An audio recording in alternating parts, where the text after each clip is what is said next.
students, my name is Professor Nidhishri Raval. Today we have met to discuss a few concepts related to your business communication subject of CSEET exam. So before starting with the chapter, I would just like you all to know that your subject of business communication in CSEET is your paper 1 and it consists of total 50 marks. And today we are going to start with the most basic chapter from your syllabus of business communication, which will be the base for other chapters that we will discuss further in your business communication subject. So today we start with chapter number 4, which is Concept of Business Communication. Very basic chapter, and there would be some topics which are different than what you have done earlier. So let's start. Before starting the actual chapter of Concept of Business Communication, let's first discuss what is the meaning of the word communication. Okay, this word communication is something that all of us have heard earlier during our school times or any time, yes, because it's the most common English word that we use. So what is the most simple meaning of the word communication? So simple, when I talk to you, when you talk to me, when I share my ideas with you, when I share my information with you, and vice versa, when you share your ideas with me, when you share your information with me, we are doing what? Communication. So let's see the definition, the most basic and simple meaning of the word communication. Communication is the process of exchange of ideas, information, emotions, feelings between two or more persons. Extremely important words in this definition, which is clearly saying that it is between two or more persons. So what is this two or more persons? That means at least there has to be one sender and one receiver in order to establish a communication process. This concept of two or more persons will be discussed further in the chapter. So right now you can just understand that two or more persons means there has to be at least one sender and one receiver in order to begin the communication process. Another thing that I would like to highlight in this particular definition of communication is, if you read the words exchange of ideas, information, emotions, feelings between two or more persons, that means when you use words, yes, to communicate your information, that is also considered as communication. And when you don't use words, that is you are having a non-verbal mode of communication, that also is considered as your communication. Like for example, when you go for your exams, okay, and your exams were really good, yes, you were extremely happy with the paper that you have written. So when you come home after giving your exam, you feel very happy, yes, you show your emotions, you show your feelings, which shows that you are happy, you are positive about how your paper went. So even if you don't use words to express how your paper was, your parents will come to know that yes, the paper seems to have been gone good today because you are in a good feeling, you are in a good mood, you are in a good emotion. So even if you have not used any words to express what you are feeling, yes, just by your gestures, just by your facial expressions, just by your body language, yes, people around you understand that you are happy. So communication can be with words, which is called as verbal communication, and communication can be without words, which is considered as non-verbal type of communication. I hope the definition, the most basic meaning of the word definition is clear to all. Now let's come to the next part that you see on the screen, which is one of the most important MCQs which can be expected in your exam. That is, the word communication is derived from the Latin word communis. Okay. Now when we use the word communication, okay, that we use it in English language, but this word communication which we use in English language is derived from where? Is derived from which language? It is derived from Latin language, and the original word was communis. And what is the meaning of the word communis? The meaning of the word communis is to share or to participate. So like when you're sitting in a class and when teacher tells you that okay, everybody in the class has to participate in the concepts that we are discussing. Yes, so when you answer the question what the professor has asked you related to the topic that is being taught, what you are trying to do? You are trying to share your answers. You are trying to participate in the class by sharing your answers, by sharing your message, by sharing your information, which is considered as communication. So I repeat again, one of the most important MCQs that can be expected in your exam is from which Latin word the word communication has been derived. So the correct answer is communis, which means to share or to participate. Next, coming to the most basic terms that we will come across in this chapter as well as in your entire syllabus of business communication.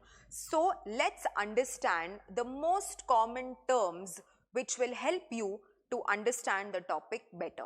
The first term that we will discuss is effective communication. Let us take the most live example to understand what is effective communication.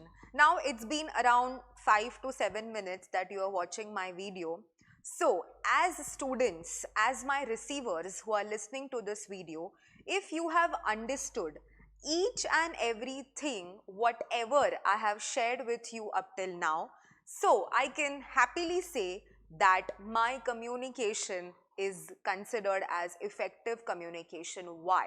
Because as a sender, whatever information I have shared with you and you as receivers have understood that information completely, then I can say that our communication has been an effective communication. So let's see what the definition says. When information is shared from the sender to the receiver and the receiver understands the message completely, it can be called as an effective communication. A very, very important term to understand in your business communication syllabus. Next, coming to the next term, which is business communication. Now the entire subject name is business communication. So let's see what we understand by the term business communication. Now before starting with the definition, a simple question I would like you all to think about, that is, whenever any person, yes, starts with his business, what is the main goal of that person to start any business? Definitely it is to earn profits or gains. Because even if you also in the future think of starting your own business, your ultimate, yes, main goal will be what? That you want to earn profits or gains. So on that logic, yes, on that basis, the definition of the term business communication is derived. Let's understand. When communication takes place with an intention to earn profits or gains while providing either goods or services is called business communication. So whenever you talk to people, Let's say, for example, you are talking with your supplier, you are talking with your distributor. So your intention to communicate with them is what? To earn profits or gains for your business. So that particular conversation, that particular communication can be considered as business communication, because somewhere, somehow, while providing goods and services to that particular person and while communicating in that process, that communication will be considered as business communication. So these two terms, yes, were extremely important from this chapter point of view as well as your entire business communication subject point of view. I hope these two terms are clear to all. So here I can say a little introduction of chapter number 4 we have completed. Now let's start with the next topic of this chapter, which is features of communication.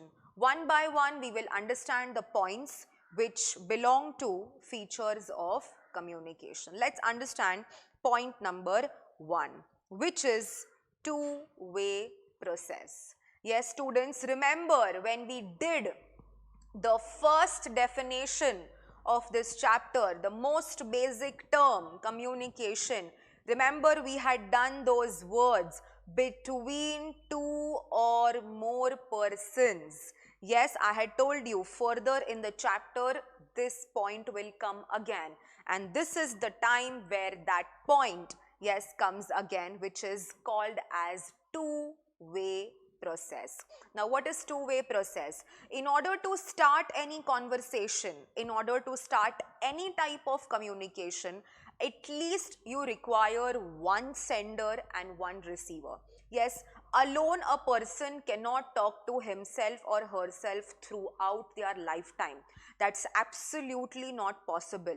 So you need somebody who will listen to you, and when that person talks, that person also needs someone who will listen to him or her. That is why the most common feature of communication is your two-way process, which means there has to be at least one sender and one receiver to at least start the communication process. Next, ongoing process. Now what is ongoing? Yes, ongoing is continuously. It will go on and on and on till the entire conversation is not completed. Let's take an example to understand ongoing process. Yes, when your lectures will start of CSEET exam, yes, when you will start attending lectures, we cannot stop the lectures before any syllabus is not completed. That's something which we cannot do. In the middle of the session, we cannot tell you that, okay, now let's stop with the lectures, now we will not teach. No, that is something that we cannot do. Till the time your syllabus of all the subjects which are part of your CSEET exams are not completed, the lectures will keep on going. Yes, it will be ongoing process till the time we do not serve you with all the information, with all the explanation that is required for you to appear for your CSEET exam. So here that example absolutely fits when we discuss the second point of features, which is ongoing process, because if we stop in the middle before your syllabus is completed, the communication will not be effective. Hence, to make the conversation, to make the communication effective, we need to keep it ongoing. Next, coming to point number 3, not only facts but ideas and emotions too. Now understand, when we saw the definition, the first definition of the word communication, remember I had discussed one example of when you come to the home after giving your exam. Yes, you are happy. Yes, you are not using any words. So that also is considered as your part of communication. So communication can be verbal as well as non-verbal. When you use words, it becomes a verbal communication. When you don't use words, it becomes non-verbal communication. So even if you use words, it is communication. When you don't use words, you just use your facial expressions, body language, eye contact, gestures, all these also sum up to be communication. So that is what is written in point number 3, that communication is not only facts but ideas and emotions as well.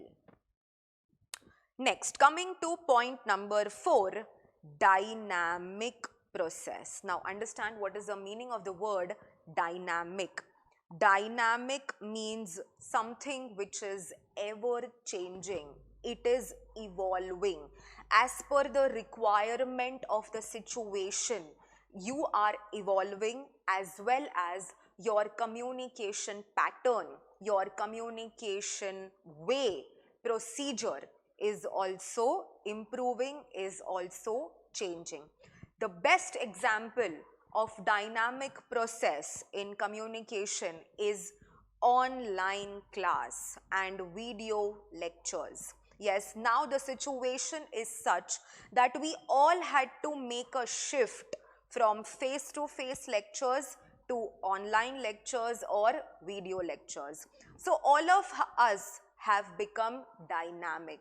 The way of communicating has changed because the situation around us made us to change, made us to be dynamic. Now today, if suppose I would have decided that no, I don't want to take online class, yes, I will not teach online, I will not teach through video mode, then that means what am I doing? I am not being dynamic.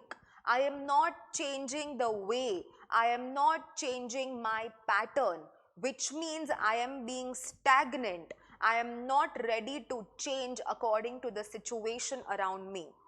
Same way for the students also. Yes, if you as a student must have decided that okay, I don't want to learn anything online, further in the future we'll see what happens. If you decide that, that means you are not being dynamic.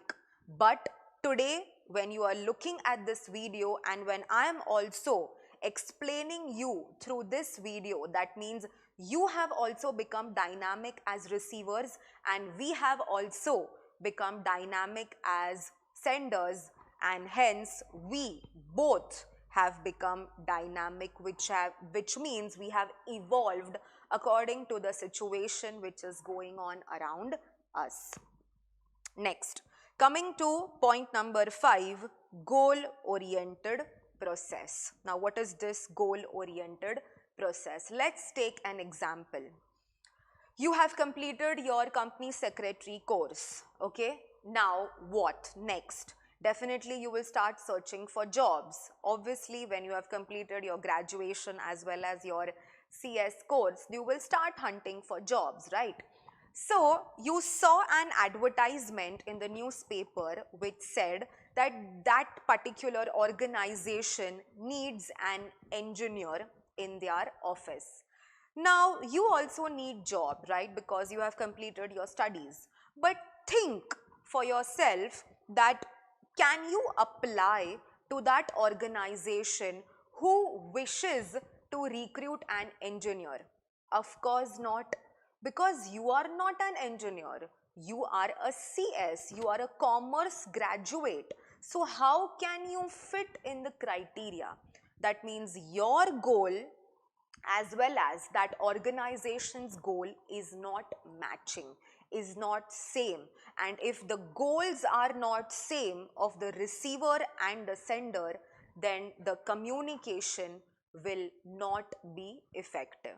Let's take another example to understand goal-oriented process. Let's say, for example, you completed your CS, you are a fresher. Yes, you have just completed your degree and there is a firm, okay, who needs a CS who is a fresher. Okay, so you saw that advertisement in the newspaper and you thought of applying in that organization, in that firm as a fresher CS. Now think for yourself, will you be considered for the position of that job? Of course, yes, you will be called for the interview. Your merits will be considered, your experience in the past will be considered, if any, if you have, if you want to apply for the job. That means what? Your goal and the organization's goal matched, and hence the communication went on effectively, which becomes your point number 5 of features, which is goal oriented process. Next, coming to the last feature, which is interdisciplinary science. Okay, it's a little different term. Let's understand what is interdisciplinary science. For this, let's take the most common example, which you will also be able to relate it. Let's say till your 10th standard, yes, all of us are in school. Okay, after your 10th standard is completed, you come to your college, that is 11th, 12th and then graduation. Okay, so till the time you were in school, all your friends were in the same class, yes, you all learned the same things, academic subjects, everything was same. After you cleared your 10th standard, what happened was you decided to take commerce stream and your friend decided to take science stream. That means you both separated. Yes, you went to commerce and your friend went to science. Now, on the basis of this selection of the academic background, will you tell your friend, okay, bye-bye, now I don't want to be friends with you because you have taken science and I belong to the commerce stream, so let's just not be friends anymore? Of course, you will not do that, okay, because you want more and more people whom you can talk to, who belong to different fields, who belong to different cultural backgrounds, who belong to different academic backgrounds. So when you talk to different kinds of people around you, that becomes your interdisciplinary science, which means you are talking with people not only from your stream of academics, not only from the same cultural background that you come from, but from different areas, from different academic backgrounds, from different cultural backgrounds. So when such people have conversation with each other, we can say it becomes an interdisciplinary science. Okay, so let's understand quickly all the head points of the features of communication. First is your two-way process, which is one sender, one receiver. Ongoing process, yes, it has to be continuous till the time the conversation is not completed. Not only facts but ideas and emotions too.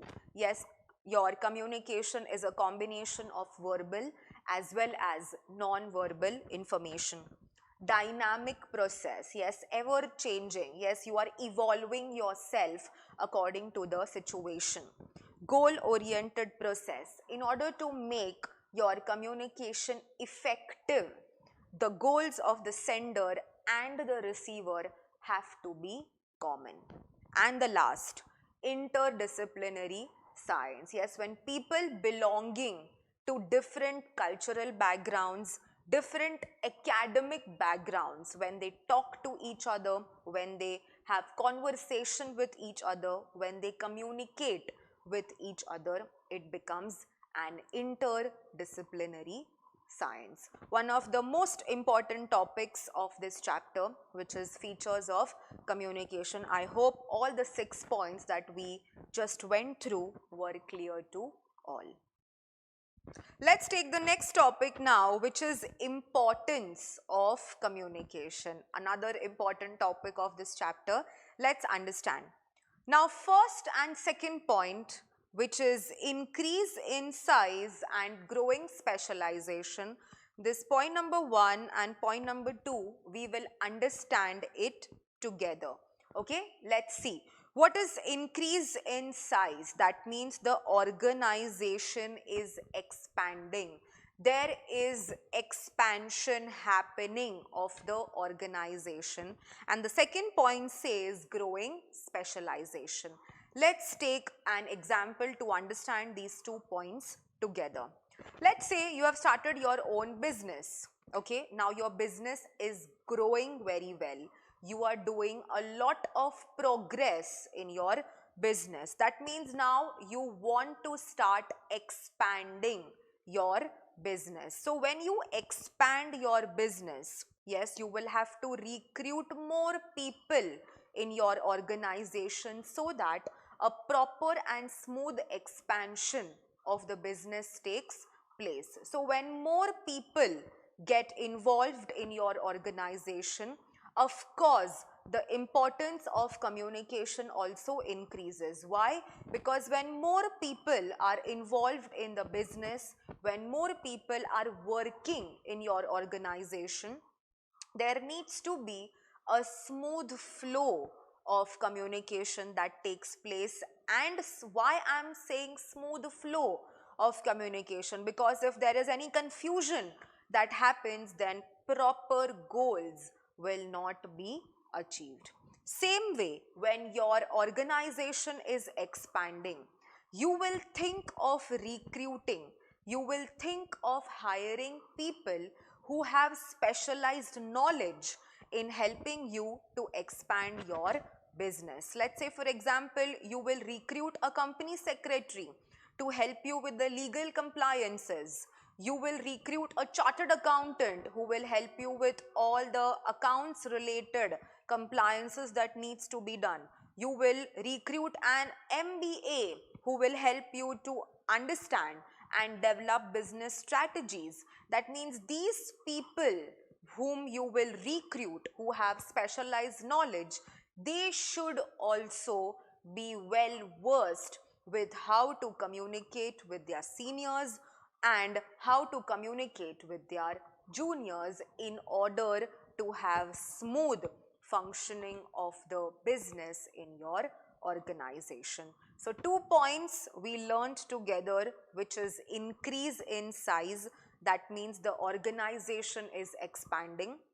And point number 2, because of expansion, yes, we will need to hire people who are specialized in their knowledge, who are specialized in their field. Coming to the third point of importance of communication, which is cutthroat competition. Yes, the market has become extremely competitive, whether it is your product that you are selling or the services that you are providing to your customers. So in order to survive the cutthroat competition in the market, you will have to do a lot of advertisements. You will have to take the help of publicity in order to show people about your product or about the services that you are trying to provide. So people should know what kind of products you are giving, what kind of services you are providing. So till the time you don't communicate with the people, till the time you don't advertise about your product or service, people will not know about your product. So in order to understand the competition in the market, in order to survive your other competitors in the market, you need to have a proper communication channel, for which you can use the medium of advertisement or publicity. Next, coming to the fourth point, which is trade union movement. Now, what is this? Trade union movement. Now, you must have heard that there is a mediator in the form of a trade union leader between the workers and the management. Let's say in my factory, there are 1,000 workers working in my factory. Okay. They are facing some problem. Yes, they have some complaints that they want to make. So imagine if these 1,000 workers go and meet the management. Yes, the management will get confused as to what is happening because so many people have come with their problems. So, in order to solve this issue, to solve this problem, what the management has decided? The management has decided, let's appoint a trade union leader, that means the mediator. So whenever the workers face any problem, they will straight away go to the trade union leader, discuss their problems, discuss their concerns, discuss their complaints with the trade union leader, and the trade union leader will then communicate it to the management. So there is a smooth channel of communication that is followed, which is from workers to the mediator in the form of a trade union leader, and from the trade union leader it goes to the management. So when management listens to the problems of the workers through the trade union leader, in this situation what happens is the management will then communicate the solution to the problems to the trade union leader, and then the trade union leader will communicate the solution to the workers of the factory. So what are we doing here? Yes, in order to avoid the confusion that happens because of the communication, a good channel is created so that proper step by step the communication goes further and vice versa, which is your trade union movement point of importance of communication. Coming to the fifth point, which is human relation. Now understand, when you will start working, okay, your usual work timings will be what, around 8 to 9 hours, which is very common. Yes, you will work for that many hours. So imagine, when you will work for 8 to 9 hours, are you just going to talk about work, work, work? Of course not. Yes, that's not possible. Yes, you will talk to your colleagues, anything which is apart from work. Let's say when you go to the lunch, yes, with your colleagues, when you sit with them for your lunch time, you will not discuss work. Yes, you will have conversation which is informal, yes, which is more personal. You will get to know them, they will get to know you, so you will share, yes, all your personal interests, all your personal thoughts with them. So when you get to know a person on a personal level, what happens here is that you start developing some kind of mutual trust and mutual understanding with them. So till the time you don't speak up, till the time you don't talk, yes, you will not be able to develop as well as maintain human relation.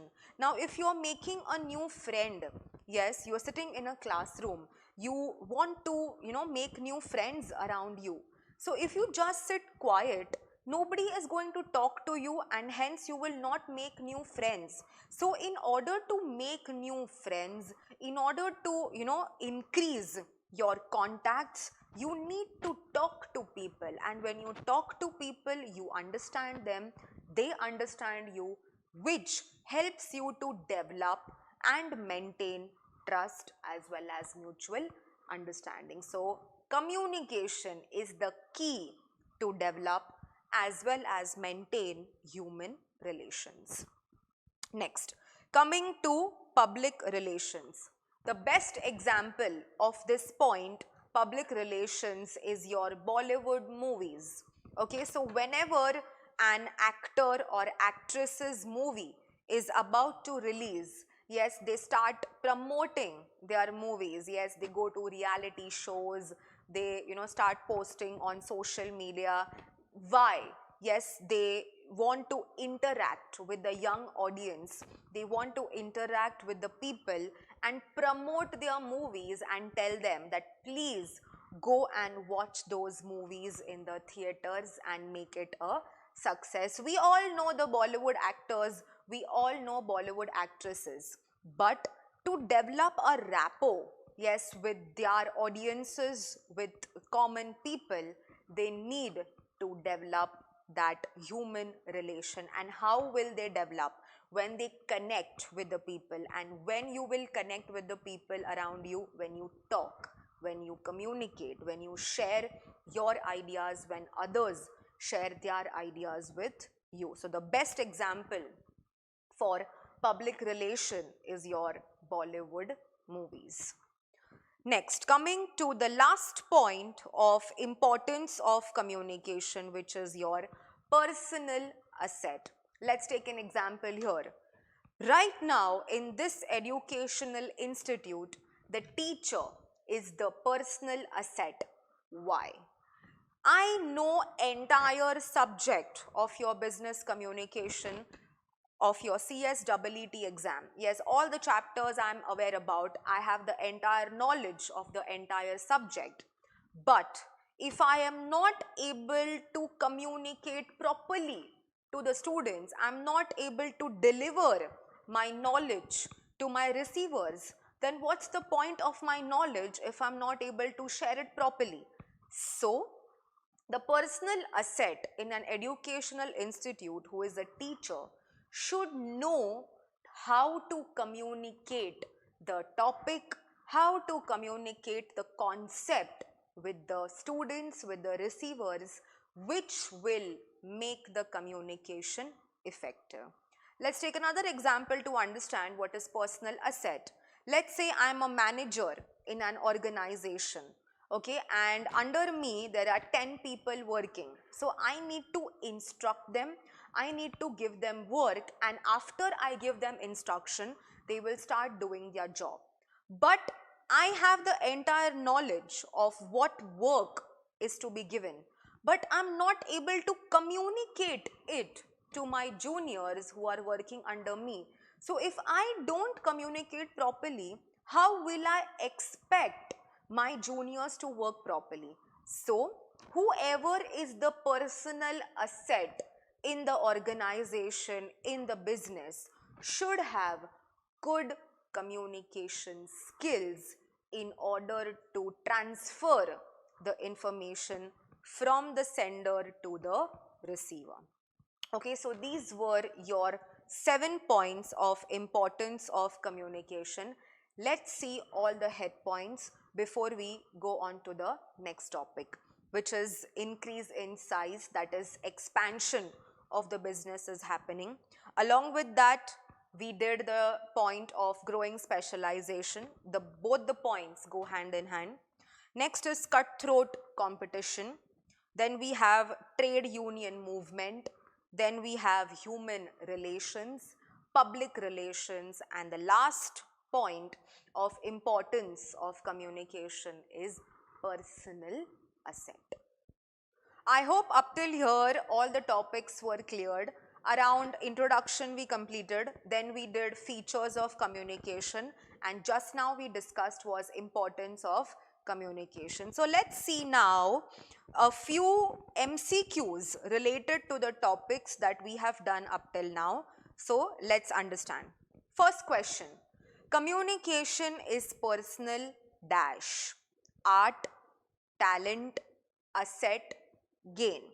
So correct answer here is option C, which is communication is a personal asset. Right here, when you see point number 7 of importance of communication, here it is clearly written that it is personal asset. The examples which I gave you was of a teacher or a manager in an organization. Yes, you will all have your exam of CSEET in the form of MCQs. There will be no theory papers. All your subjects will be MCQ based topics. Next, coming to question number 2. Effective communication has become essential due to growing specialization, coordination, increase in size of the organization, all of the above. So understand what the question is asking you. Why is effective communication essential? Why do we need to have effective communication? What are the reasons? Why is it important? Why is it essential? For growing specialization, coordination, increase in size of the organization, all of the above. The correct answer is option D, which is all of the above. It is required for growing specialization, it is required for coordination, as well as it is required for increase in size of the organization. Hence, here the answer becomes option D, which is all of the above. Next, a little tricky question in the form of true or false. Let's understand. Communication must be a stagnant process and should not be changing all the time. Stagnant process and should not be changing all the time. When I say stagnant, what is the meaning of the word stagnant? Stagnant means it is as it is. You are not ready to change. You have become very rigid. You don't want to change according to the situation around you. That is called as stagnant. So what do you think? Should communication be stagnant and should not be changing all the time? Of course, the answer is false. Why it is false? Because communication has to be dynamic. Remember the point we had done in features of communication, which said that communication has to be a dynamic process. That means it has to be ever changing, ever evolving according to the situation around us. Hence, question number 3, the answer is option B, which is false. Next topic that we will start is process of communication. A very easy topic to understand. Let's start. Now just observe the diagram that you are seeing on the screen right now. I'll just zoom out a little for you so that you can see the entire diagram on the screen. So now when you observe these boxes in front of you, think and tell me which are the 3 most common elements that you need to establish a process of communication. Yes, think for like 5 seconds and answer that which are the 3 elements that are most common to establish any kind of communication process. The answer is, first is your sender. Of course, you will require a person, you will require a sender to start a conversation. Now we have a sender, but that sender just cannot keep staring at you without talking anything, which is absolutely not possible. So that's along with the sender, the second most common element that we need to establish a communication process is message. Message is important. Information that the sender will pass on to the receiver is important. And the third element that is important in the process of communication becomes the receiver. Of course, the sender just cannot keep talking to himself or herself all the time. The sender requires somebody who is going to listen to the sender, and that person who is going to listen to the sender becomes the receiver. So these 3 elements are the most common elements to establish a process of communication, which is sender, message and receiver. Now let's understand 2 more terms that you see in the diagram on the screen. One is encoding and the other term is decoding. Now what is encoding? Let's understand.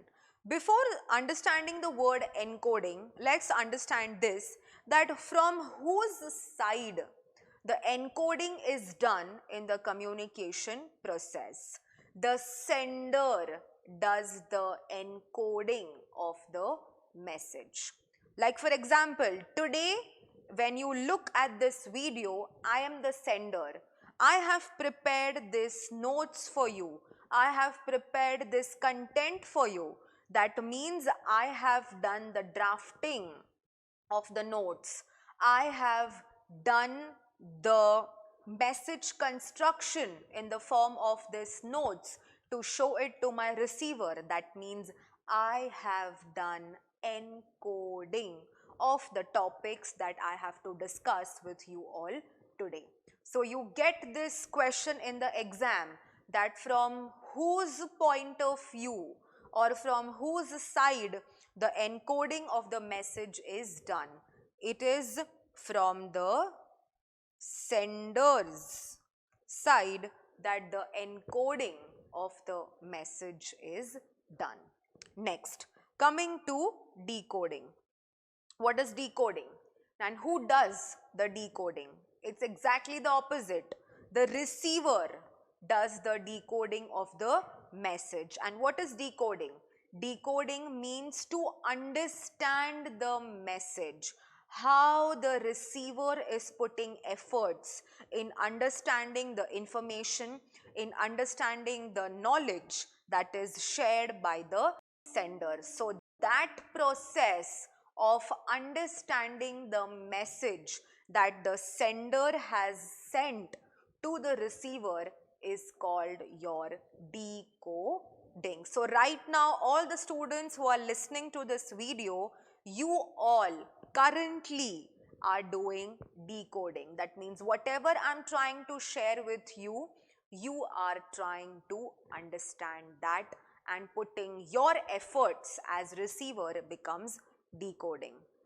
So in the exam, MCQ can be asked in this manner, that from whose point of view or from whose side the decoding of the message is done. The answer is receiver. Next, when the receiver decodes the message properly, that means the receiver has put all the efforts in understanding whatever the sender is trying to share. After that, the next step that comes, which is the feedback. And who gives the feedback? Receiver gives the feedback. To whom? To sender. So in order to give an appropriate feedback to the sender, the receiver has to understand the message properly.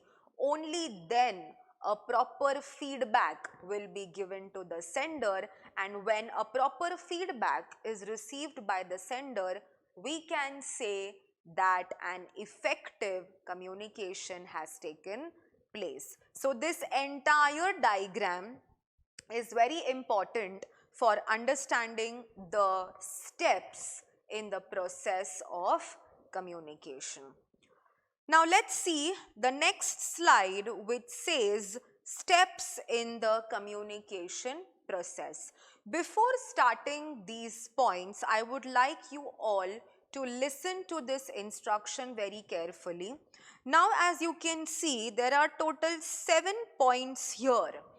And whenever we do the steps in the communication process, you cannot jumble the steps. You have to remember all the 7 points in proper chronological order. That means the first step, you have to remember it as point 1. Second step becomes your point 2. It's like, for example, if you're trying to bake a cake, yes, you will definitely follow steps in order to bake a good cake. You cannot jumble the steps. If you jumble the steps, your cake will not be baked properly. Hence, with the same logic, yes, when you do this topic of steps in the communication process, you need to remember all the 7 points in proper chronological order in the way it is given here. So let's start with the first step in the communication process, which is develop an idea. This is the key step. Key step means it is an important step in the communication process. And when I say develop an idea, think Who is going to develop the idea? It is the sender who is going to develop the idea. Like for example, if right now I am the sender, yes, to all the students who are watching this video, it was my idea, yes, to come up with this slides so that our session, our interaction becomes very smooth and becomes very effective. Next step comes, which is encode. Now what is encode?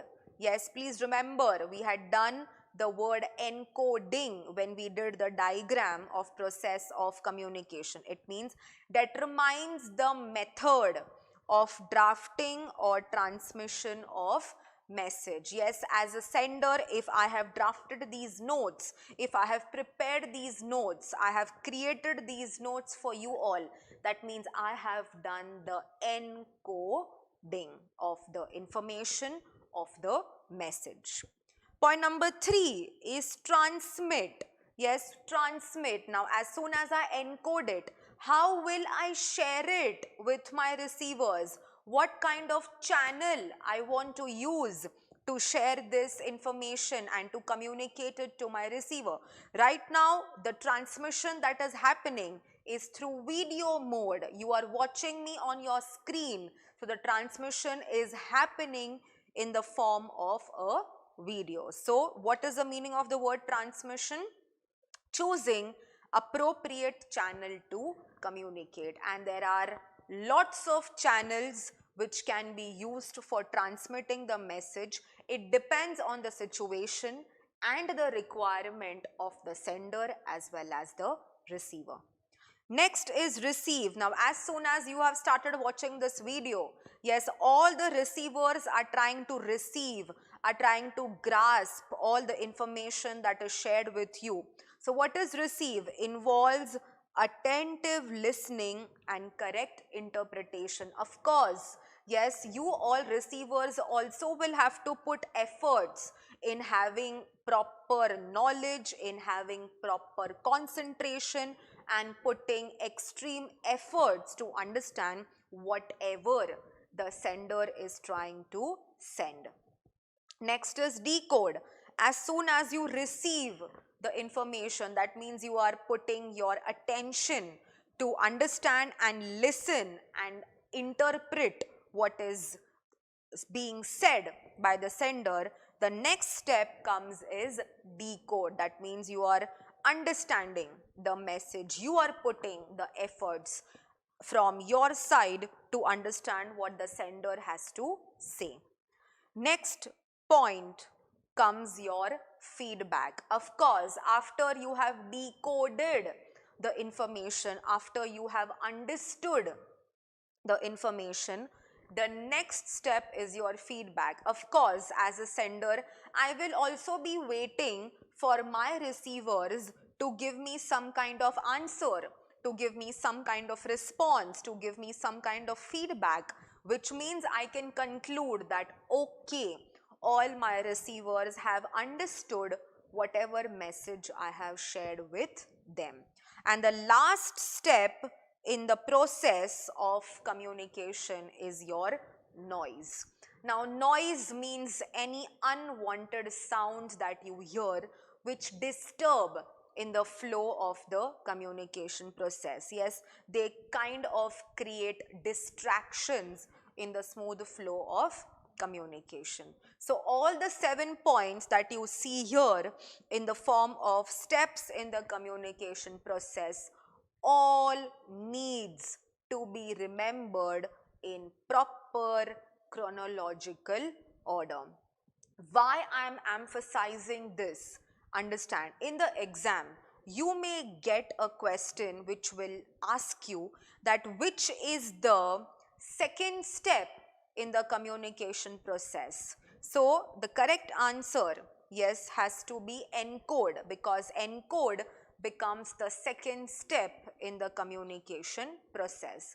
Then you may get an question in the exam which is the sixth step in the communication process. Yes, you need to mark the correct answer, which is feedback. That is why I am putting much emphasis on this particular topic especially to remember all the points, all the steps in proper chronological order.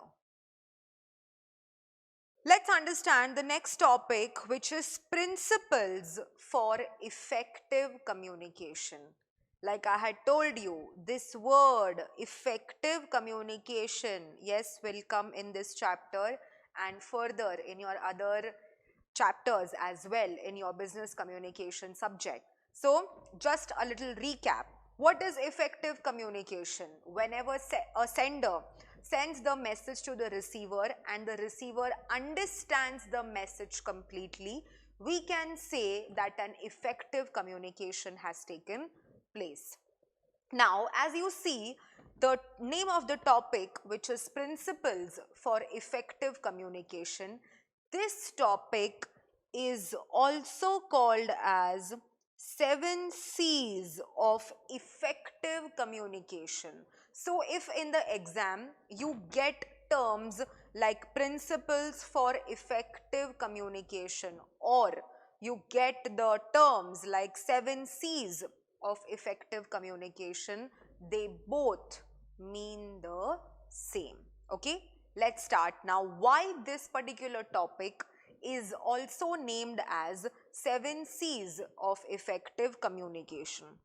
Not explaining you right now, just observe the screen.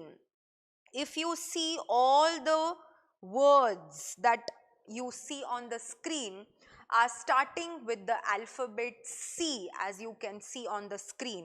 So here, that is the reason why this topic is also called as the 7 C's of effective communication.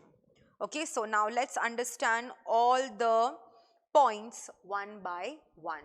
Let's understand point number 1, which is clarity of expressions. When I say clarity of expressions, that means if as a sender, whatever message I'm delivering it to my receiver, it has to be clear, it has to be proper, there has to be no confusion, there has to be no ambiguity. And when can I be clear? When the sender, yes, is clear in his or her mind as to what information has to be shared with their receivers. Hence, clarity of expressions becomes your first principle for effective communication, because if the sender himself is not clear in his own mind as to what points needs to be discussed with the receiver, what information has to be passed on to the receivers, then there will be a lot of confusion and the receivers will not exactly understand what the sender is trying to say. Hence, the communication will not be effective. Okay, next point that we start is completeness of information and correctness of facts. Please pay attention here. I am doing these 2 points together, which is completeness of information and correctness of facts. With one example, we will try to understand these 2 points together. Okay, let's see now what is completeness of information. In your CSEET business communication syllabus, there are in all 8 chapters. Okay, overall, as per the institute syllabus which is given, there are around 8 chapters in your subject. Now let's say out of these 8 chapters, I decided to teach just 5 chapters to you. Okay, I'm not ready to teach you all the 8 chapters which are part of your business communication syllabus. So now, do you think is it the correct decision that I have taken? Of course not, because if I give you incomplete information, how is it going to help you in your exam? And if it is not going to help you in the exam, how it will be considered as an effective communication? Okay, Next example, to understand correctness of facts. Now what happened is, I taught you all the 8 chapters, okay? I taught you everything, all the 8 chapters I discussed with you, everything was taught to you. But what happened is, out of those 8 chapters, 2 chapters I taught you of the old syllabus, something which is not relevant for your exam, which is not going to help you in your exam in any way. So in this situation, do you think I have given you correct information, correct facts which will help you to give your exam?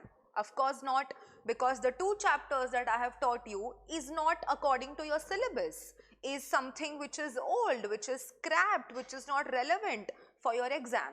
Hence, it will not be an effective communication.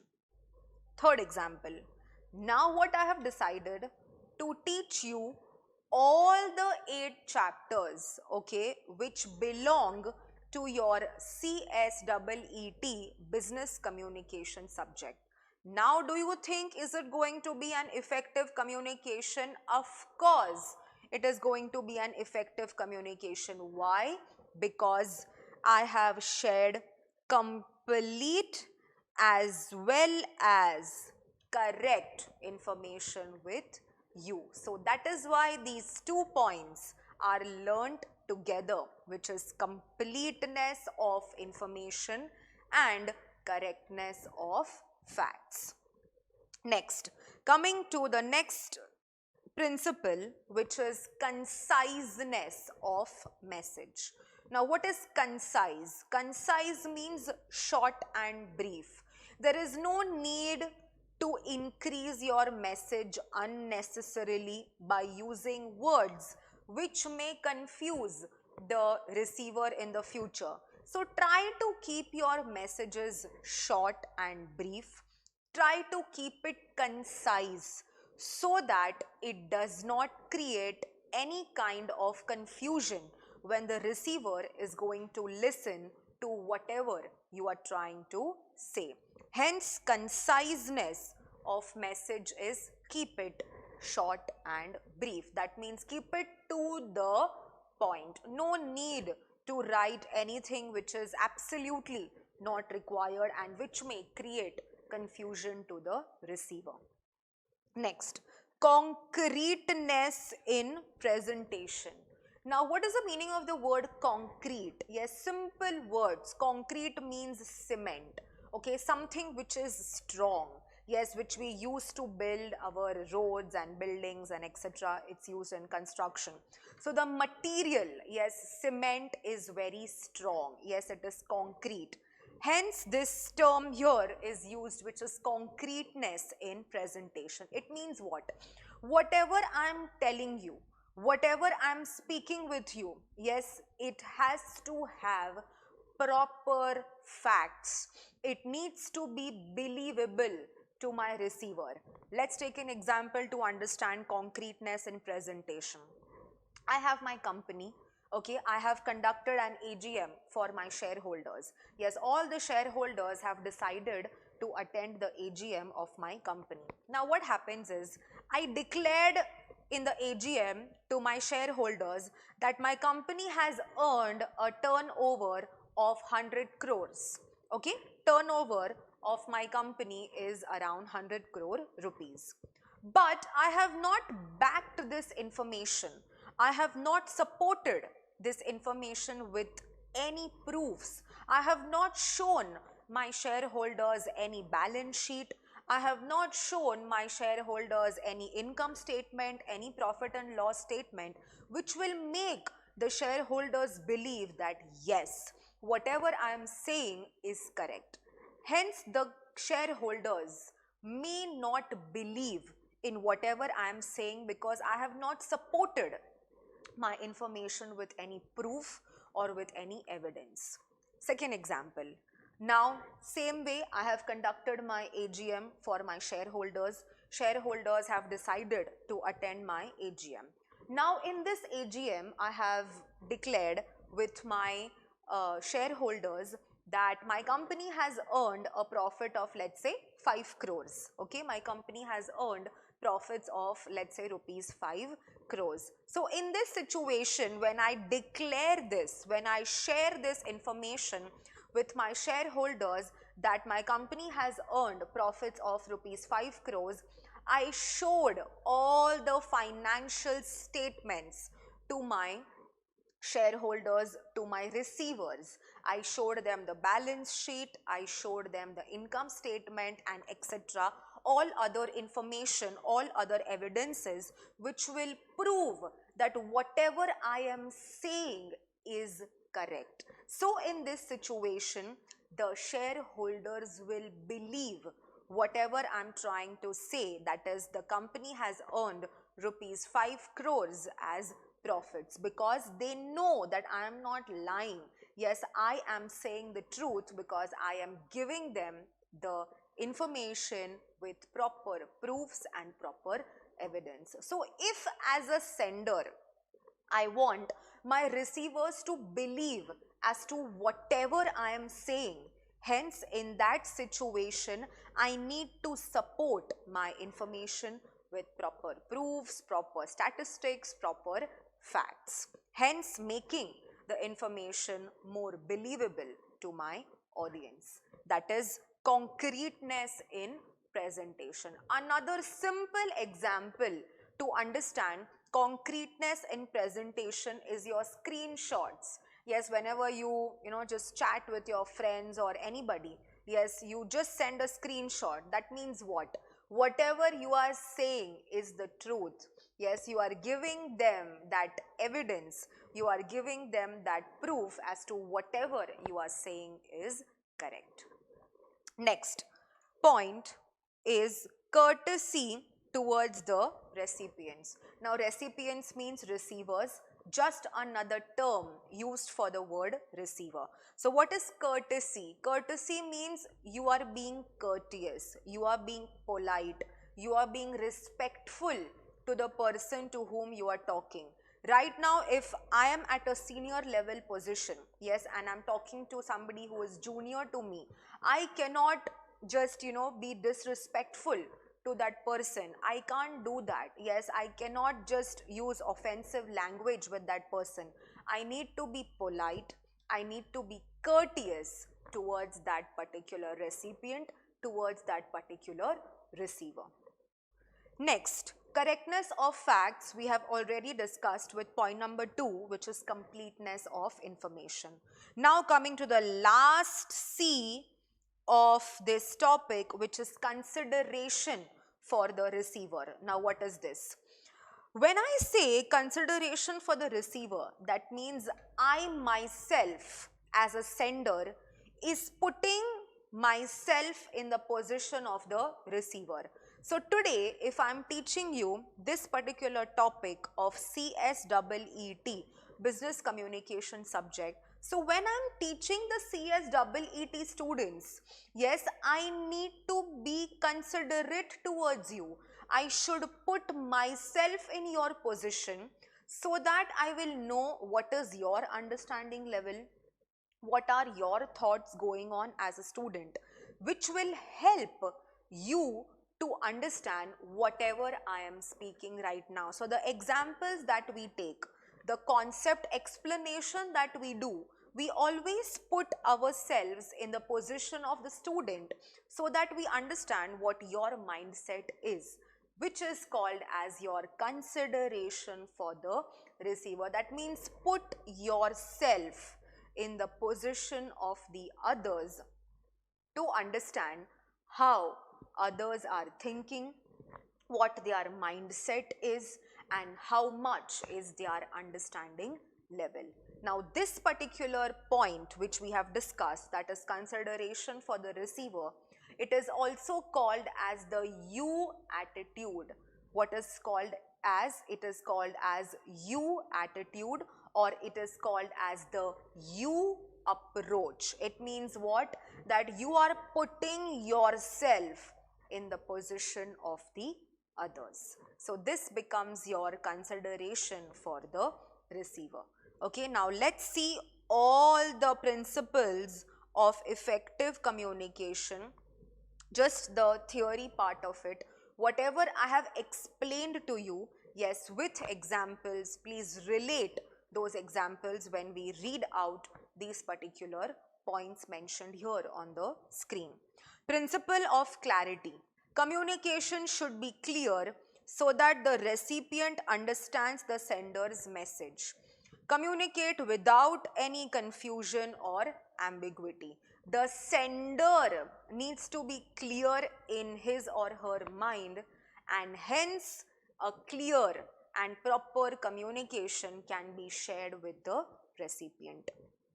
Next, principle of completeness. Must convey all facts required by the audience. Yes, that chapter example that I had taken, yes, I have to share all the information with you which is going to be important for you, which is going to be relevant for you, which you will require to clear your exam. Next, principle of conciseness. That means keep it short and brief. Whatever message you are sharing, yes, keep it to the point. Communicating all the information and details in the least possible words. Principle of concreteness. Yes, something which is believable, that is called as concrete. Implies something which is clear and not fuzzy. Yes, fuzzy means whatever you are talking, you are not supporting your information with any facts or with any evidence. You are just talking whatever you wish to talk, which may create a problem for the receiver because they will not be ready to believe in whatever you are trying to say. Next, principle of courtesy. Yes, you need to be courteous, you need to be polite. Respect the receiver and be polite and courteous towards the receiver. Principle of correctness. No grammatical errors in communication, must be precise and accurate. Whatever you are sharing the information with your receiver, it has to be correct. Yes, try as far as possible that you don't create any errors in words that you spell, no spelling errors, and whatever you say has to be precise, has to be correct, and it has to be accurate. And the last, which is consideration for the receiver, implies stepping into the shoes of the others. Yes, putting yourself in the position of the receiver.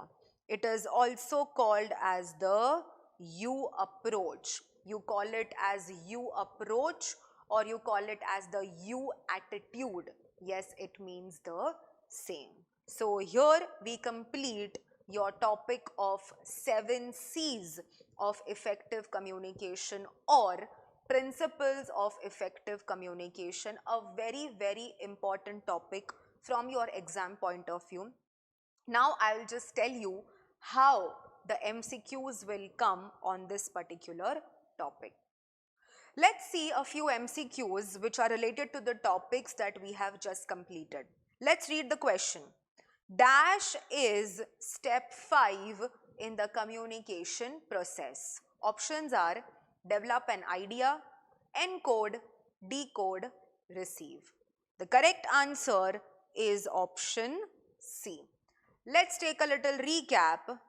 If you observe here, the slide that we saw when we did steps in communication process, point number 5, that is step number 5 is decode.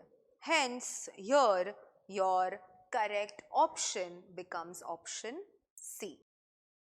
Now, let's discuss a MCQ related to the 7 C's of communication. Let's read the question here.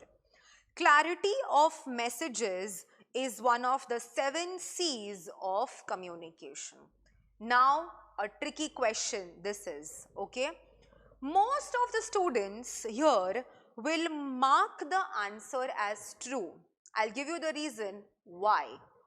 They will just see the word clarity as mentioned here, okay, because we know all the 7 points that we did in 7 C's of effective communication all begin with the alphabet C. Hence, with that logic, most of the student will give the answer as true.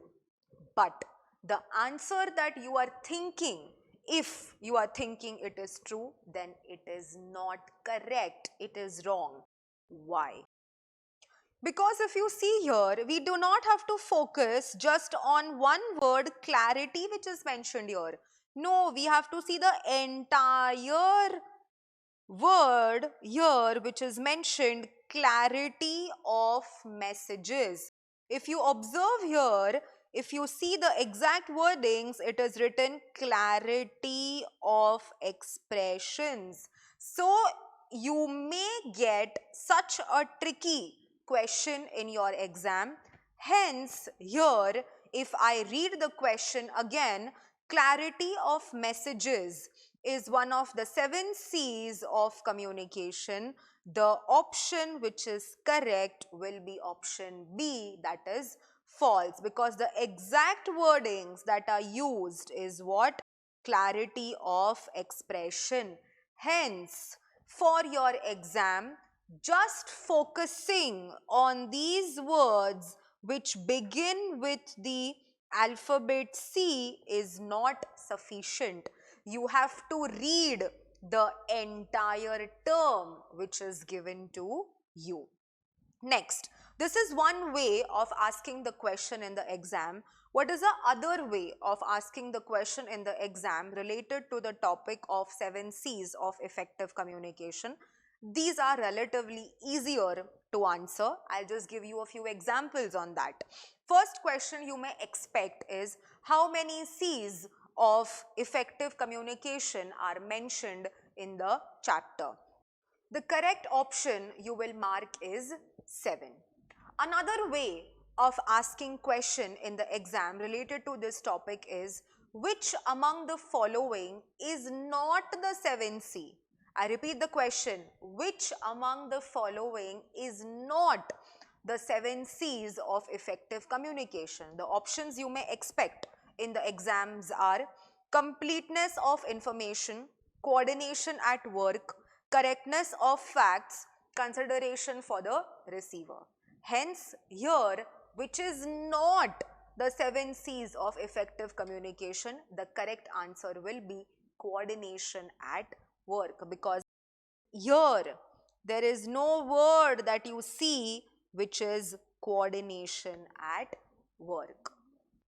Next topic that we start in this chapter is types of communication. Okay, now as you see on the screen, I have made it a little simpler for you all. I have made it in a distinguished manner, and the two types of communication that we will learn, one is internal communication and the other is external communication. Now, as the name suggests, with respect to internal communication, it means what? Communication that takes place within the organization. When you talk to your boss, when you talk to your colleagues, and when you talk to the people whom you are working with in the same organization, that particular communication becomes your internal communication. Next 2 points, pay attention. Can be official or unofficial, can be formal or informal. Now, what does this mean? Remember, when I had taught you the topic of human relations in importance of communication topic, there I had explained you that when you start working in your job, you will not absolutely talk only about work all the while when you are in the office. Of course not, that is not possible. You will definitely talk about things which are little personal, which are a little informal in nature when you go with your colleagues for lunch or anywhere, just for the break time you are talking to them. Hence, internal communication can be official or unofficial and can be formal or informal. It is not possible to 100% have your internal communication which is formal in nature. That's not possible. Yes, because somewhere you will talk to your colleagues, You will talk to the people around you with whom you are working, which will not be, yes, formal communication. Hence, internal communication can be official or unofficial, formal or informal. Next, last, a little different sentence it is, please pay attention. Informal internal communication gives rise to grapevine. Now, what is grapevine? The simple meaning of the word grapevine is gossips or rumors. So, whenever in internal communication and informal information is shared, this informal information can give rise to grapevine. That is why the sentence construction that is given here is what? Informal internal communication means an internal communication which is informal in nature will give rise to grapevine, that is gossips or rumors.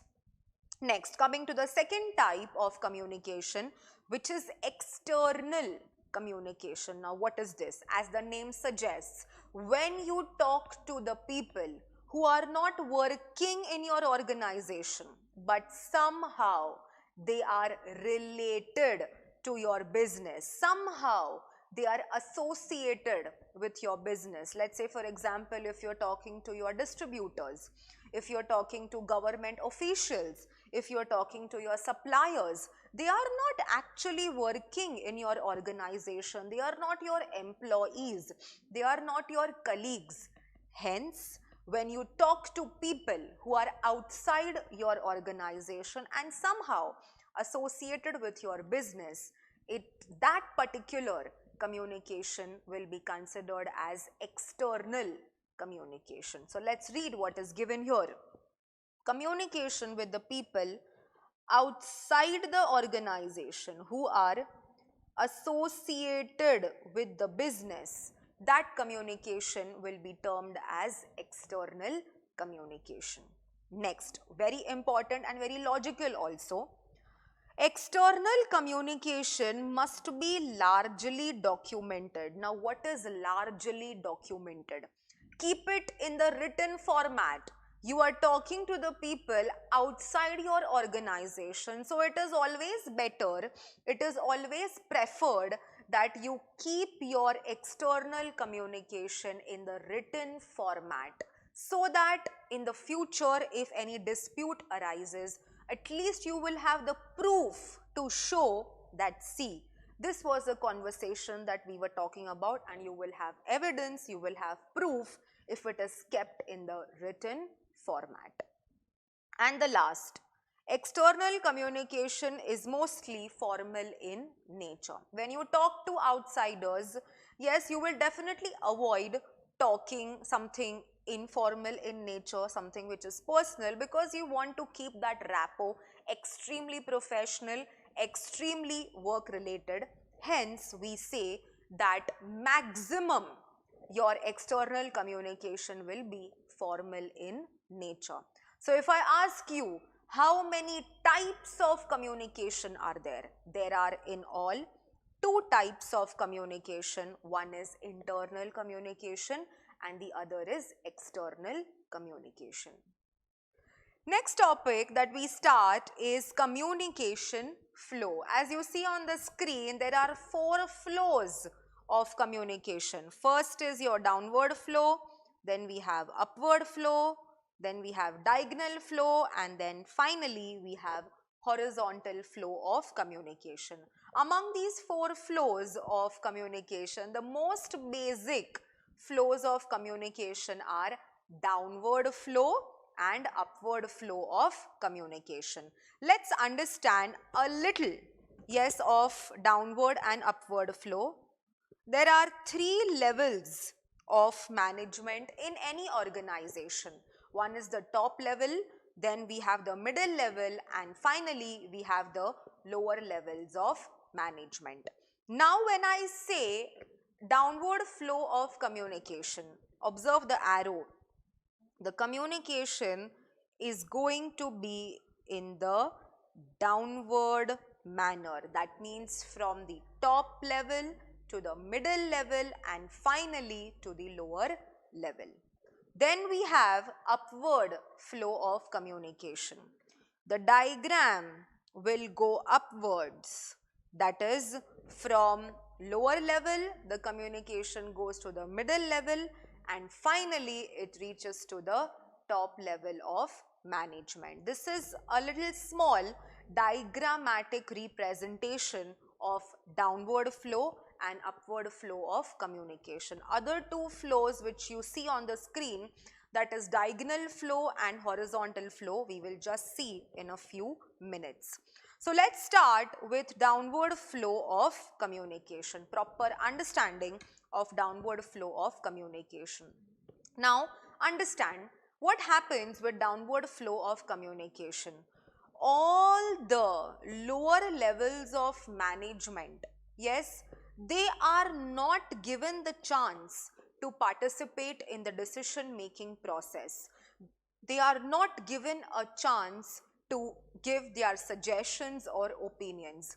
All the important decisions related to the organization, related to the business, is only and only taken by the top level management, because of which the lower levels of the management feel that they are not being involved in the decision making process. They feel that nobody is here to listen to us.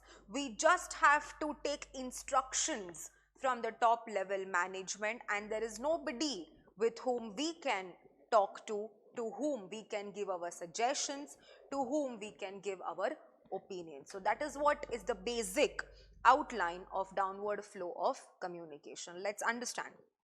First, it is a traditional flow of communication. Now, why it is mentioned that it is a traditional flow of communication? Now, understand. In olden days, when, in the rural areas, when big families used to stay together, what used to happen was the male member, who is the eldest person in the family, used to take all the important decisions for all the family members. The suggestions, opinions of the family members were not taken into consideration. Whatever the eldest family member will tell the other family members, they had to follow that instructions. They had to follow whatever the message was given by the eldest member of the family. Hence, the same logic goes on when we discuss downward flow of communication. Like I told you, all the important decisions are taken by the top level management.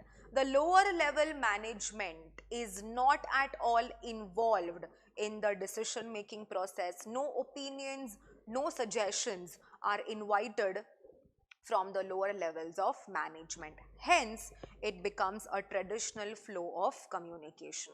Next, all important decisions are taken at the top level. In which flow of communication? In downward flow of communication. Because of which it creates a climate of authority. When I say it creates a climate of authority, it means what? If all the important decisions are taken by the top level management and they do not even ask for suggestions or opinions from the lower level management, then definitely the lower level management will feel that, oh my God, there is a climate of authority that is developed in the organization. Hence, they will feel that there is kind of a strict rules that they have to follow and no opinions and suggestions are taken from the lower levels of management in a downward flow of communication. Next, messages can be distorted while passing through the channel. Distorted means not complete information, not complete message is shared from the top level to the middle and from middle to low. There is a possibility that whenever a top level management tries to share information with the lower levels of management, there could happen a situation wherein not entire message is communicated to the middle or the lower levels of management. Hence, messages can be distorted while passing through the channel. Distorted means it does not share the entire information which the top level wants to share to the lower levels of management. And the last, lower levels of management are not involved in the decision making. Yes, they feel like nobody is listening to us. We just have to listen to people, but nobody is listening to us. This feeling starts getting developed in the lower levels of management when there is a downward flow of communication that is followed in the organization. Next, coming to upward flow of communication. What is upward flow? Exactly the opposite of downward flow of communication. Here, the lower levels of management are given a chance to participate in the decision making process. The top level management will ask for their suggestions, will ask for their opinions, and they will also feel involved. The employees will feel that yes, even our opinions, even our suggestions are taken into consideration. Employees feel involved because they are given a chance to participate in the decision making process, because of which the employees will feel empowered. They will feel that yes, there are people in the organization who are listening to us, who are asking us to give our suggestions, who are asking us to give our opinions. In which flow of communication? In upward flow of communication. Next, coming to diagonal flow of communication. Now observe the hand movements, okay? Diagonal flow of communication, it means it's a free flow of communication. Anybody can talk to anyone in the organization. Nobody is the boss, nobody is a junior, nobody is the subordinate. Everybody is given the freedom, everybody is given a chance to talk to anybody in the organization. In which flow? In diagonal flow of communication. Diagonal flow is also known as free flow of communication. Why? Because anybody can talk to anyone in the organization. There is no strict hierarchy that needs to be followed in a diagonal flow of communication. There is no line of authority followed in the diagonal flow of communication. That means nobody is the boss, nobody is senior, nobody is junior. Everybody is given the freedom to talk freely in a diagonal flow of communication. Now, if you have been given the freedom to talk to anybody freely in the organization, of course, it's your duty to not misuse that freedom which is given to you. Hence, you should respect the other person. You should be more cooperative with the other person if that freedom of communication is given to you in a diagonal flow of communication. Next, the fourth flow of communication that we will discuss is horizontal flow of communication. Before reading what is mentioned there, please observe the diagram which is mentioned here. There is a sales manager and there is a production manager. If you observe these two people, both belong to the same organization and their status level or authority in the organization is the same. One is the sales manager and the other is the production manager. That means both are at the same level, both are at the same status, and both are having the same authority in the organization. So when sales manager is talking to the production manager and vice versa, we can say that this particular flow of communication is horizontal flow of communication. Let's read the first point which is mentioned.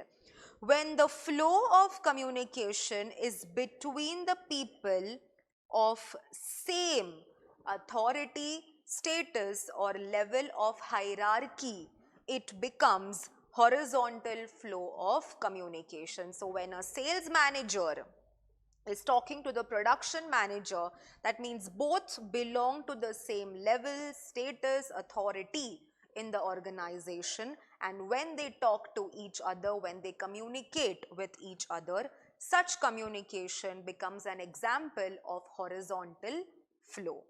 Less formal because people involved belong to same status. Of course, their authority level status is the same. So when the sales manager and production manager will talk to each other, it will be less formal. They will not be too formal with each other. Formality will be reduced because here nobody is the boss, nobody is the junior.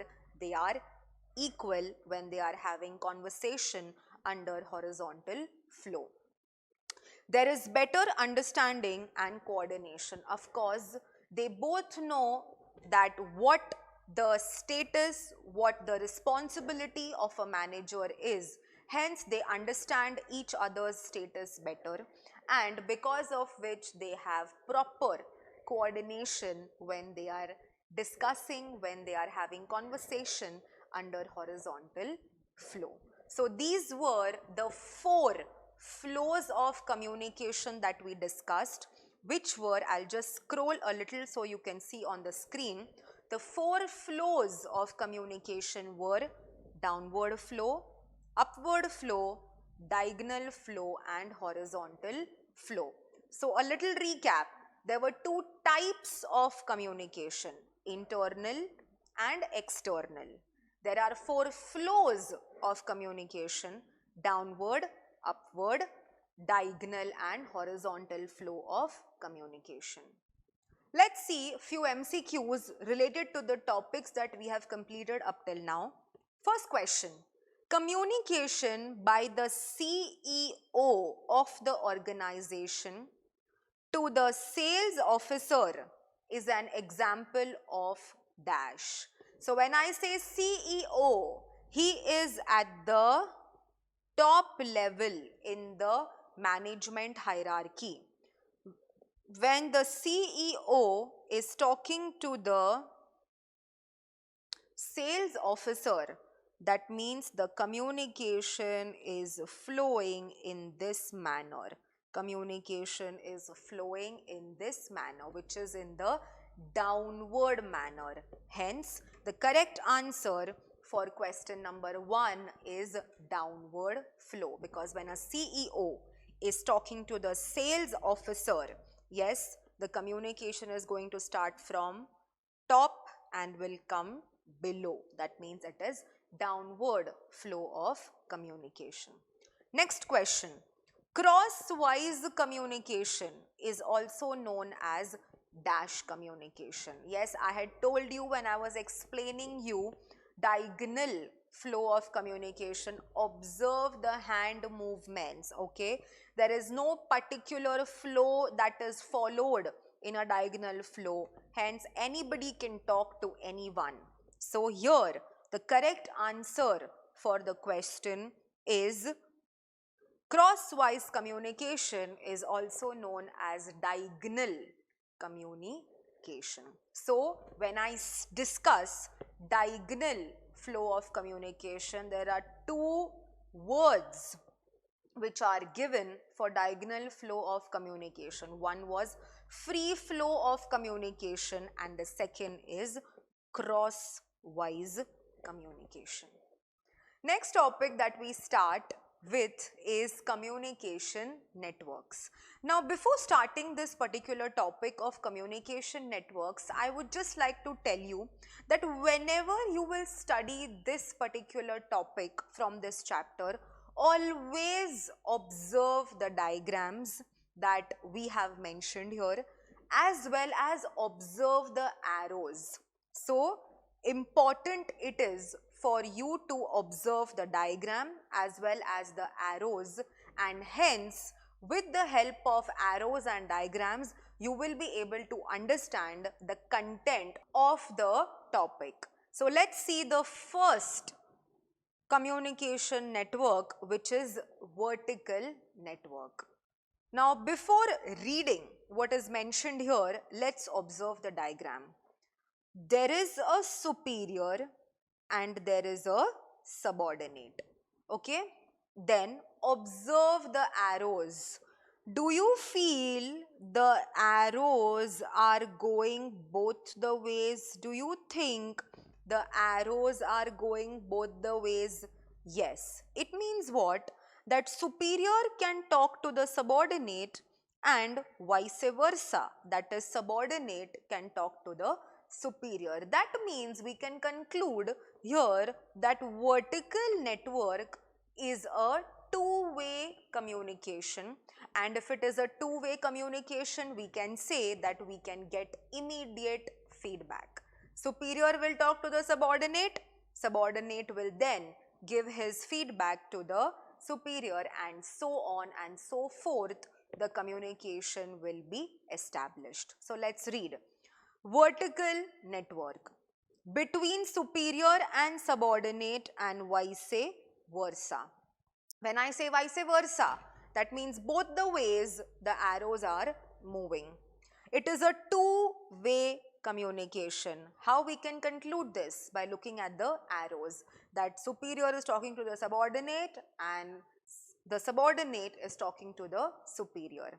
And there is immediate feedback. Of course, if it is a two-way communication, there will be immediate feedback.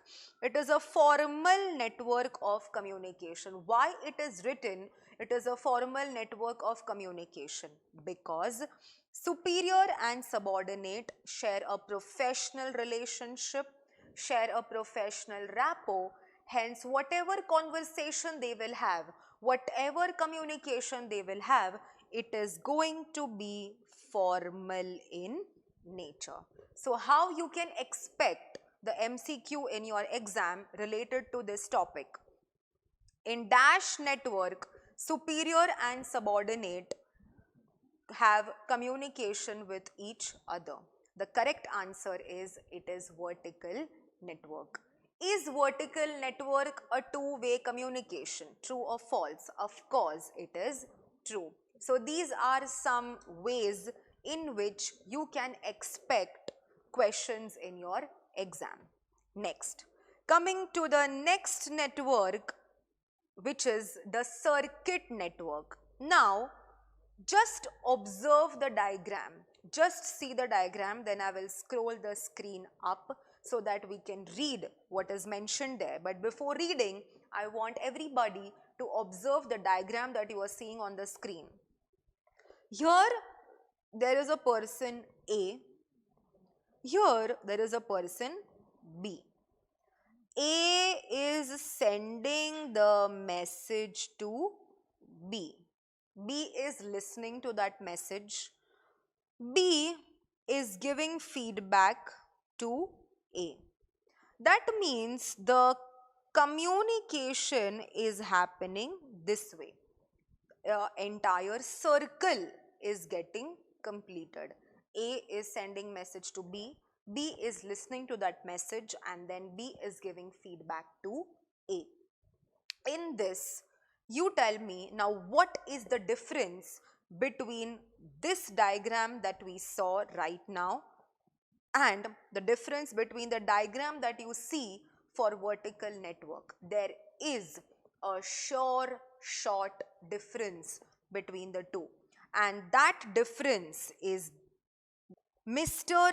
A and Mr. B are not necessarily sharing a superior subordinate relationship. They can be any person.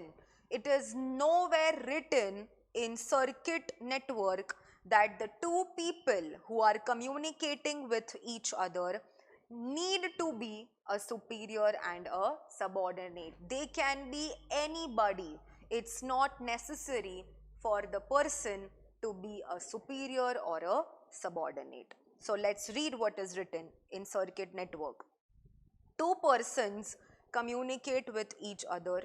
If Mr. A sends message to Mr. B, after receiving the message, Mr. B sends the feedback to Mr. A, hence forming a circuit. That means an entire circle is getting completed. That means a circuit is getting established. Here in circuit network, very important, Mr. A and Mr. B are not necessarily superior and subordinate. But in the vertical network, it is an important requirement that whoever is talking in a vertical network, they have to share a superior and subordinate relationship. Next, coming to chain network. Please everybody observe the diagram. If you look at the diagram, do you think the arrows are going just one way or they are going both the ways? The arrows are just moving one way. They are just moving one way. That means in a chain network, there is no two-way communication happening. So let's observe the diagram. There is Mr. A here who is the boss for B and D. So whatever Mr. A will communicate to B and D, both B and D have to follow the instructions that is given by their boss, that is Mr. A. So here one part of the chain gets completed. Coming to the next part of the diagram. Now if you observe, Mr. B is the boss for C and Mr. D is the boss for E. So whatever instruction B is giving to C, C has to follow. Whatever instruction D is giving to E, E has to follow. That means a proper organizational hierarchy is getting created in chain network. So let's read what is written. Network follows organizational hierarchy, very important, and chain of command. All the subordinates receive the command from their superiors, very important. All the subordinates, if we see here, B and D are the subordinates for A. So A is giving command to B and D. Second part of the diagram, if you see, C and E are the subordinates and B and D are their bosses. Hence, all the subordinates receive command from their superiors. In which network? In chain network. So how you can expect question from this particular topic? Dash network follows organizational hierarchy and chain of command. The correct answer is chain network. In dash network, all subordinates receive command from their superiors. The answer is chain network.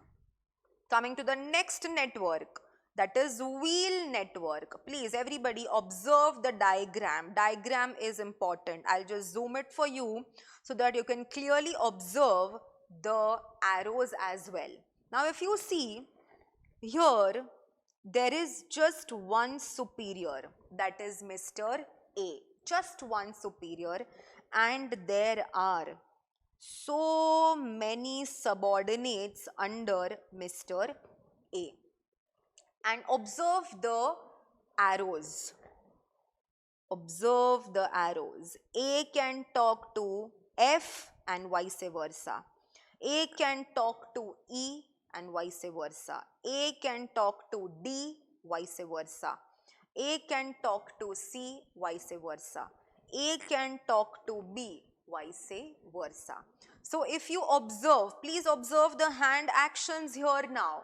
Yes, in the wheel network, there is one superior, many subordinates. One superior, many subordinates. It's how a wheel is. There is one central portion and a lot of spokes come out from that central portion. Hence, we say that in the wheel network, there is one superior, many subordinates. One superior, many subordinates, and they can have conversation with each other because the arrows are moving both the ways.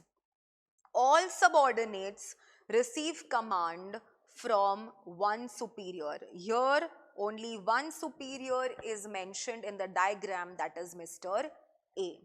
Highly centralized network because one superior gives instruction to the subordinates. It's absolutely centralized. Why?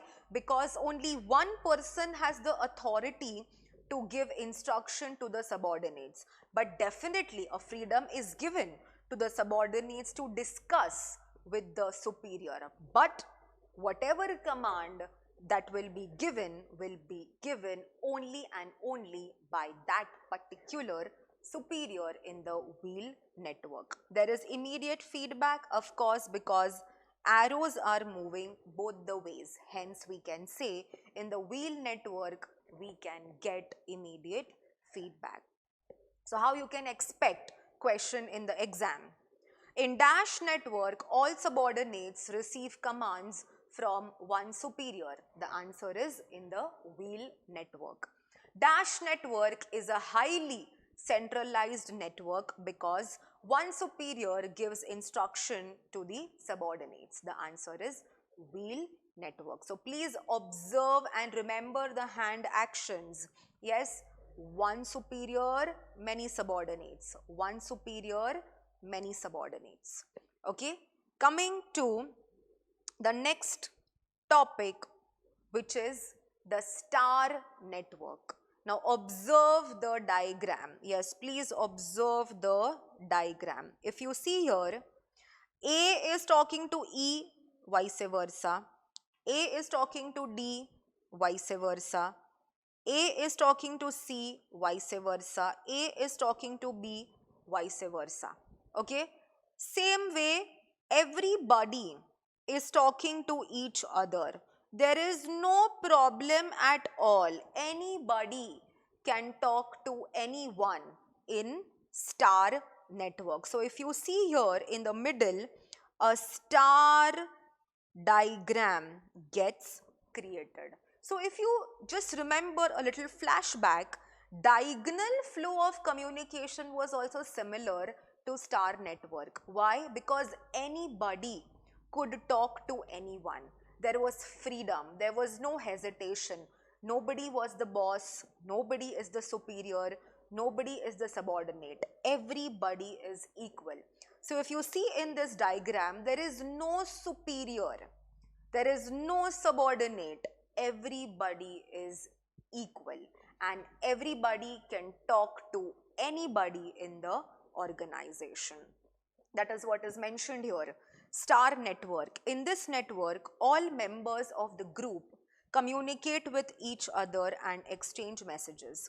Such network is required in teamwork when everybody has to work together, wherein nobody is the boss, nobody is the superior, nobody is the junior, nobody is a subordinate.